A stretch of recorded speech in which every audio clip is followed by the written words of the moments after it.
Shalom dan salam sejahtera buat kita semua. Kita boleh berjumpa kembali dalam acara perenungan firman Tuhan. Sebelum itu marilah kita bersama memperhatikan beberapa pengumuman berikut ini.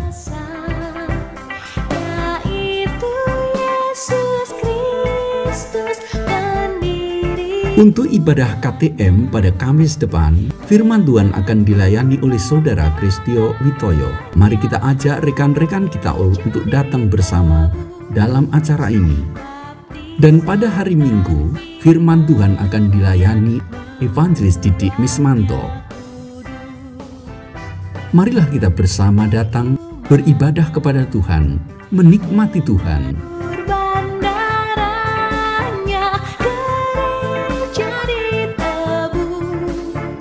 Dan sekarang marilah kita bersama-sama siapkan hati kita untuk ditaburi kebenaran firman Tuhan. Kali ini firman Tuhan akan dibawakan oleh Pendeta Minahem Laswardi Suteja. Tuhan memberkati.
Semakin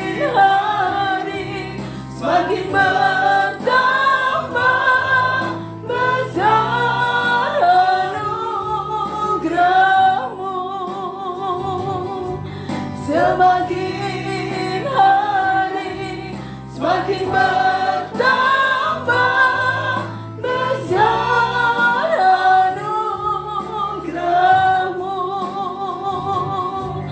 Semakin hari, semakin bertambah besar anugerah-Mu.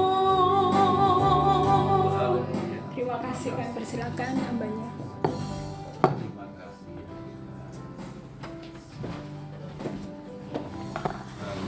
Mari kita akan berdoa. Malam hari ini kami mengucap syukur kami boleh berhimpun di tempat ini untuk boleh beribadah dan juga sebentar akan bersama-sama mendengar dan merenungkan berita firman-Mu. Tolong kami semua, tolong juga hamba-Mu ini ya Tuhan.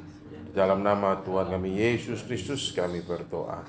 Amin. Ya, jemaat Tuhan dipersilakan dapat duduk kembali. Selamat malam dan shalom. Ya, salam sejahtera bagi kita semua. Nah, mari Bapak Ibu, saudara-saudari sekalian, kita akan buka bersama-sama di dalam Yeremia pasal yang ke-29 ayat yang ke-11 dan 12. Yeremia 29 ayat yang ke-11 dan 12 saya akan bacakan buat kita semua, berbunyi demikian. Sebab Aku ini mengetahui rancangan-rancangan apa yang ada padaku mengenai kamu. Demikianlah firman Tuhan, yaitu rancangan damai sejahtera dan bukan rancangan kecelakaan, untuk memberikan kepadamu hari depan yang penuh harapan. Dan apabila kamu berseru dan datang untuk berdoa kepadaku, maka aku akan mendengarkan kamu. Ya, sampai di situ pembacaan firman Tuhan kita. Bapak dan ibu-ibu, saudara-saudari sekalian, pernahkah kita ya di dalam sebuah perkara dalam hidup ini, sebuah momen, saat dalam hidup ini, kita merasa mengalami suatu hal yang sangat tidak mengenakan di luar yang sudah kita rencanakan, dan itu membuat kita mungkin marah, membuat kita itu jengkel dan berkata kepada Tuhan, Tuhan kok gini, kok kayaknya Engkau biarkan ini terjadi. Pernah? Mungkin ada kalanya saudara-saudari punya planning gitu ya, punya rencana untuk pergi gitu, berlibur, umpama begitu. Pergi berlibur nih ke suatu tempat, saudara sudah siapkan semua, saudara sudah packing semua, tetapi di hari H saudara telat bangun. Ya. Lalu setelah telat bangun kan menjadi panik kan, menjadi terburu-buru. Lalu saudara lari pergi karena pas kebetulan saudara berlibur itu memakai transportasi umum. Sudah panik, lalu saudara pergi ke tempatnya, ternyata ditinggal. Ya kan? Ternyata ditinggal. Saudara pasti kan jengkel dong, pasti dong marah kan. Lalu mau tidak mau harus, karena memang sudah planning saja jalan gitu, ya mau tidak mau hanguslah tiketnya. Nah, saudara harus membeli tiket yang baru. Atau hal yang lain, tersesat di jalan. Saudara sudah planning jalan, nah saudara sudah pakai peta Google Map hari ini, ternyata keliru, salah jalan dan tersesat. Menjadi marah, menjadi jengkel kepada Tuhan. Ya, saudara, suatu kali itu saya pernah ya berpergian untuk pelayanan loh ini, ya. Lalu karena saya itu juga tidak terlalu mendengar pengumuman, saya ditinggal pesawatnya. Bukan telat bangun, saya sudah di airport, saya sudah check in, saya sudah duduk. Cuma masalahnya saya tidak duduk di depan pintu menuju ke pesawat. Saya waktu itu berjalan-jalan, ya. Lalu ada pengumuman pesawatnya di-delay 2 jam. Saya pikir oh ya udah di-delay 2 jam, saya masih berjalan. Tapi entah kenapa tidak jadi di-delay, ya. Langsung diberangkatkan dan tidak ada pengumuman lagi. Alhasil apa? Tertinggallah saya pesawat. Gitu kan? Karena tertinggal, hanguslah tiketnya. Saya waktu itu sempat marah, tidak terima dan sebagainya, tapi ujung-ujungnya tetap gimana-gimana pada waktu itu maskapai itu yang menang, ya. Maskapai yang saya sampai hari ini tidak pernah sarankan Bapak Ibu saudara saya untuk naik, ya, yang jadi raja delay itu, ya kan? Wah, marah, saya jengkel. Lalu saya juga berkata kepada dalam hati, Tuhan, ini kan saya mau pergi pelayanan, gitu kan? Tapi kok diginikan, gitu kan? Nggak ada rasa tidak terima, ya. Tapi mau tidak mau gimana ya sudah, akhirnya hangus dan harus beli tiket baru. Harganya lumayan, saudara, gitu ya. Dan tidak mungkin dong saya juga minta ganti rugi sama siapapun kan. Jengkel, saudara, marah. Tuhan kok gini, gitu ya. Sangat sakit hati dan jengkel, ya.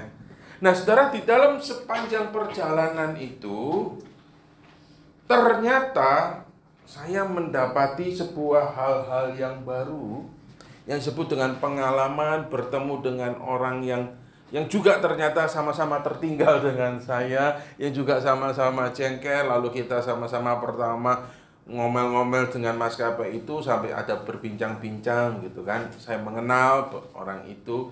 Lalu di dalam perjalanan pun saya juga melihat sebuah hal-hal yang bagi saya itu menarik. Adanya orang-orang yang unik, karena saya harus naik pesawat yang baru, saudara. Dan pesawat yang baru itu yang sebelumnya itu non-stop, ya, jadi cuma 1 jam, ya.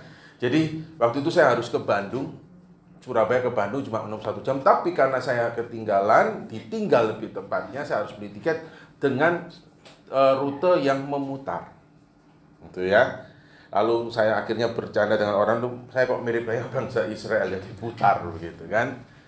Alhasil, gitu kan, yang waktu itu planningnya itu sampai di Bandung siang, saya sampai di Bandung malam.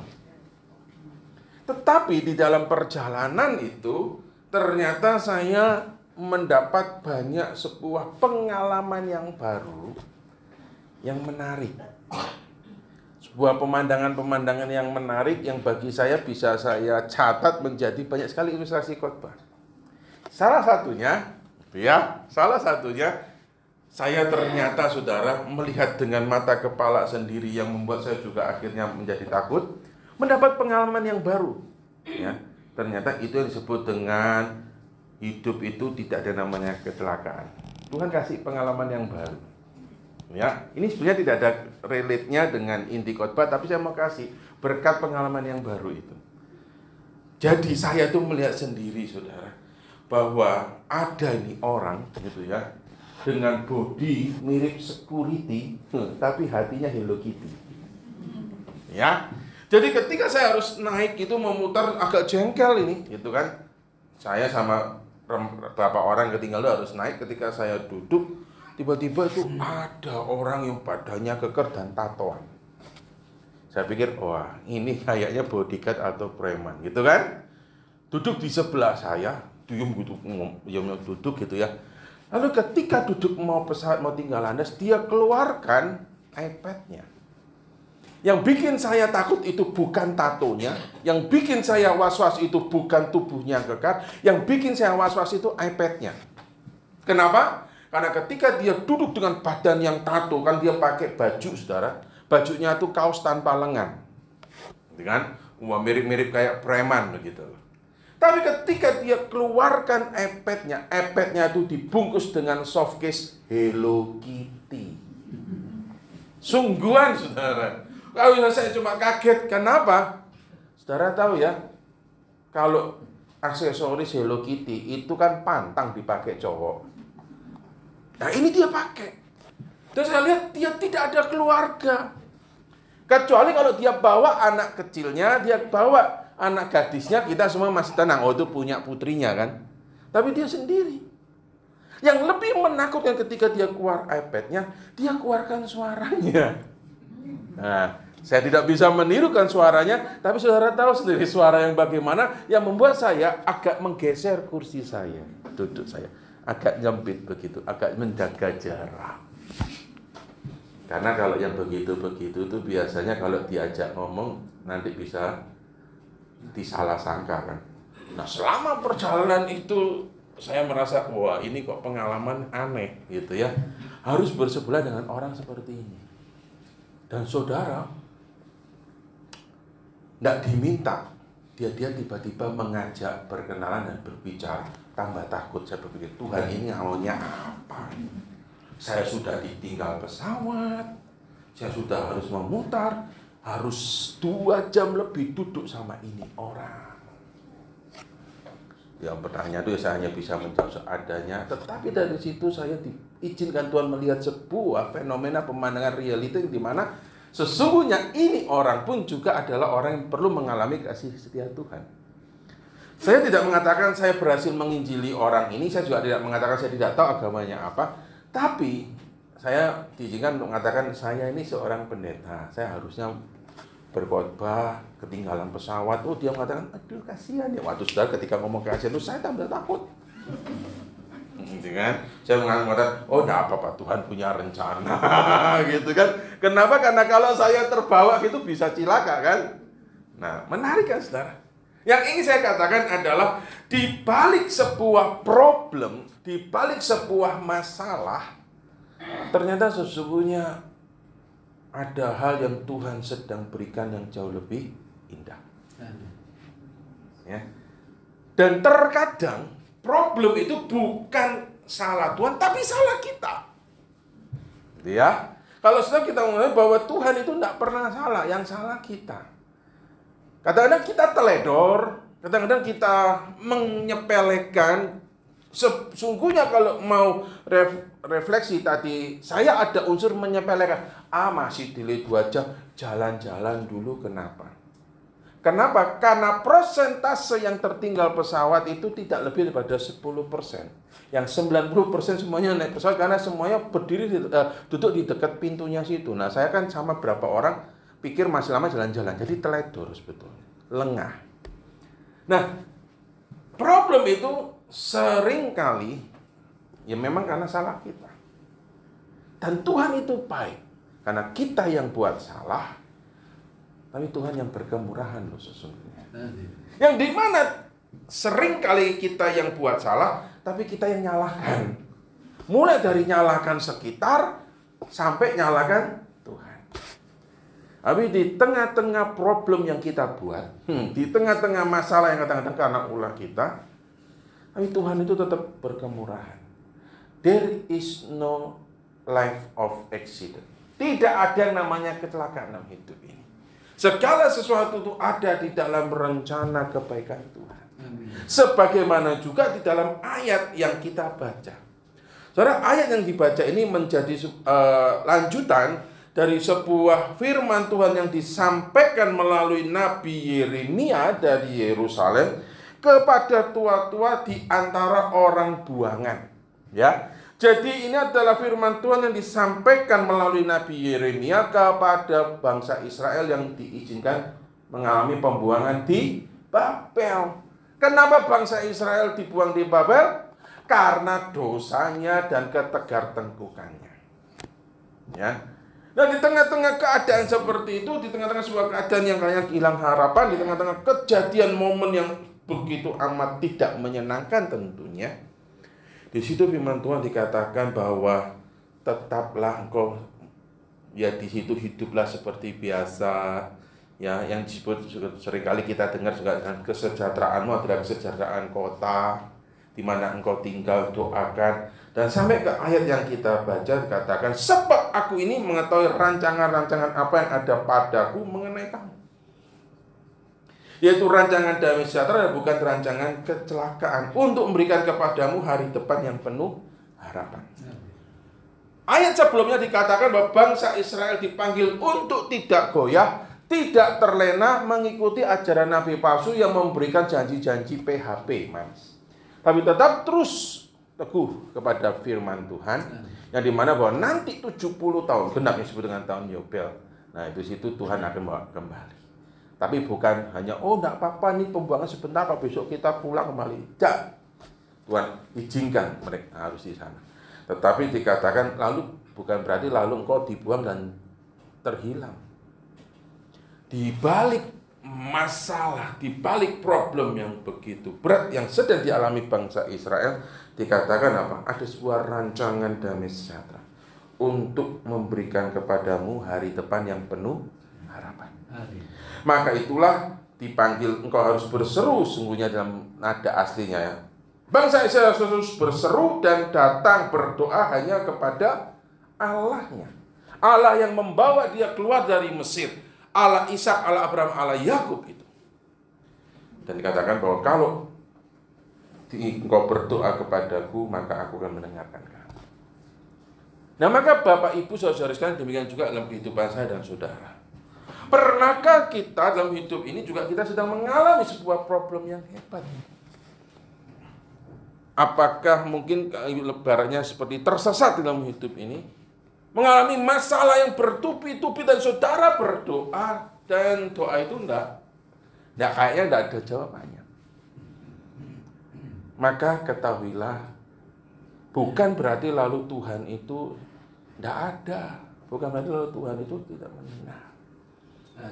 Tatkala di dalam kehidupan kita mengalami sebuah jalan yang buntu, dan seakan-akan itu tidak ada pintu yang terbuka, tetaplah terus engkau berseru dan datang berdoa pada Tuhan. Amin. Kenapa? Karena Tuhan itu ibaratnya dia penjaga kehidupan kita. Dan dia menjaga pintu kita. Ketika kita berteriak minta tolong, Tuhan, ini jalan buntu, bukakan pintu yang di depan. Dan pintu yang di depan tidak dibuka, sesungguhnya bukan Tuhan sedang tidak menjawab doamu, karena Tuhan yang jauh lebih tahu, karena dia yang merencanakan rancangan damai sejahtera. Kenapa? Karena pintu, di balik pintu yang engkau pikir adalah jalan keluar, sesungguhnya adalah masalah yang jauh lebih besar. Dan Tuhan itu tidak membuka pintu yang ada di depanmu karena Tuhan sedang mempersiapkan pintu yang lain, yang membawa kita kepada sebuah hidup yang lebih, yang penuh harapan. Maka itu Bapak Ibu saudara-saudara, ketika kita itu menghadapi jalan buntu dan kau berdoa dan pintu itu tidak dibuka, jangan kau patah semangat dan hilang harapan. Karena Tuhanlah penjaga pintu itu. Dia memang tidak membuka pintu itu, karena di balik pintu itu mungkin masalah jauh lebih besar yang kita tidak tahu. Tapi Tuhan tahu. Dan dia tutup itu bagi kita untuk melindungi kita. Maka teruslah terus berdoa, teruslah untuk berseru kepada Tuhan. Karena ada masanya nanti, karena Tuhan yang punya rancangan saudara, bahwa dia akan menuntun kita. Di tengah-tengah pintu yang tertutup itu, Tuhan sedang mengajar, mendidik saya dan saudara. Mirip kayak tadi kan. Diberikan sebuah pengalaman yang baru, diberikan sebuah kebersamaan dengan Tuhan yang baru, yang indah, yang tak ternilai harganya sesungguhnya. Sampai suatu saat Tuhan akan bukakan pintu-pintu yang lain yang penuh dengan harapan. Amin. Maka itu Bapak Ibu saudara, bisa saya katakan begini. Ketika dalam kehidupan engkau menghadapi sebuah problem yang begitu berat, jalan buntu, dan seakan-akan engkau berada di sebuah ruangan di mana pintu itu semua tertutup, pintu di depan tertutup, pintu di belakang tertutup, pintu sebelah kiri dan kananmu tertutup, ketahuilah pintu di atas tidak pernah tertutup engkau untuk datang dan berseru kepada Dia. Pintu yang dari atas itu selalu akan terbuka. Maka itulah berseru dan datang berdoa kepada Tuhan.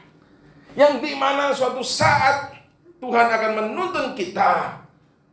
Meskipun di tengah-tengah kita sedang melihat pintu yang tidak tertutup, tapi ternyata ada satu sisi kehidupan di mana Tuhan sedang buatkan pintu itu bagi kita. Itulah kenapa dia kata He will make a way. Dia buat jalan di luar kemampuan kita. Karena dia Tuhan. Yang dimana ketika pintu itu mulai dibukakan, engkau boleh melihat suatu hal yang baru yang tidak pernah engkau pikirkan. Mungkin memang problemnya tidak selesai, ya, tapi engkau semakin kuat. Nah, engkau melihat problem ini biasa. Problemnya tidak berubah. Yang berubah apa? Kitanya. Saudara, tahukah kita? Sesungguhnya di sekitar kita itu masalahnya tetap sama. Tapi kalau kita itu kalau semakin dewasa, kita akan semakin bisa mengatasi masalah itu. Contoh simpel. Anak SD kelas 1, ketika dia melihat 2 kali 2, dia akan bingung. Diajar, dididik, dan bahkan dimarahi mama itu. 2 kali 2 berapa? Pusing mikir deh. 3, salah, gitu kan? 4. 3 kali 2 berapa? 4, salah, 6, gitu kan? Suruh ngapalin, stres. Anak kelas 1 kan biasanya stres. Saudara, sampai hari ini soalnya tetap sama enggak? 2 kali 2 berapa? 4. 3 kali 2 berapa? 6. 500.000 ditambah 700.000 berapa? 1.200.000. Ibu-ibu paling hafal itu. Soal sudah sampai di pasar, kemarin minggu lalu tuh harga gula cuma 16.000, sekarang kok 17.000, hafal kan? Beda 1000 aja ngomelin minta ampun kan. 1000 ya. Padahal dulu kita itu kalau ngomong 2 kali 2 4 analis mati. Soalnya sama enggak? Sama. Dulu sampai sekarang soalnya sama, 2,2 sama dengan 4. Tapi hari ini kenapa kita bilang 2 tambah 2? Itu soal anak kecil. Why? Karena saya dan saudara bertumbuh. Betul kan? Kita tumbuh dewasa kan? Begitu dewasa, otak kita tumbuh dewasa kan? Nah, otak kita dewasa karena kita harus melalui semua problem itu. Problemnya sama. Nah, itulah juga Tuhan sedang mempersiapkan kita untuk kita dibukakan pintu, yaitu pintu lebih dewasa. Pintu lebih bertumbuh. Ada berkat harapan-harapan yang jauh lebih indah. Itu saudara. Jadi pada petang hari ini, ingatlah bahwa hidupku dan hidupmu bukanlah kecelakaan. Bukanlah kehancuran. Bukanlah tidak ada Tuhan. Bukan. Bukanlah bahwa Tuhan itu tidak baik lalu membiarkan kita. Bukan. Tatkala jalanmu seakan-akan sedang tertutup semua pintunya, ingatlah satu pintu yang selalu terbuka. Ingatlah itu, pintu di atas. Berdoalah, berserulah. Nah, dia tetap terus akan mendengar. Terlebih lagi dia sedang membuat sebuah rancangan yang penuh damai sejahtera, di mana problem itu akan menjadi sebuah pijakanmu. Problem itu akan menjadi sebuah hal yang begitu engkau melewati, engkau mengatakan engkau bersyukur, ya aku pernah mengalami problem ini. Ketika pintu-pintu yang lain dibukakan, maka engkau bicara, ini loh berkat Tuhan. Ini loh pintu-pintu berkat dibukaannya itu apa? Aku bertumbuh semakin dewasa, aku bertumbuh semakin matang, aku boleh mengenal Tuhan, dan aku boleh merasakan cinta kasih Tuhan. Justru melalui pintu-pintu yang tertutup itu. Malam hari ini Bapak Ibu Saudara sekalian, tetaplah terus ingat, hidup kita adalah hidup di dalam rancangan damai sejahtera Tuhan. Salah satu bukti itu ketika saya dan saudara bisa berkata Yesus adalah Tuhan dan Juru Selamat.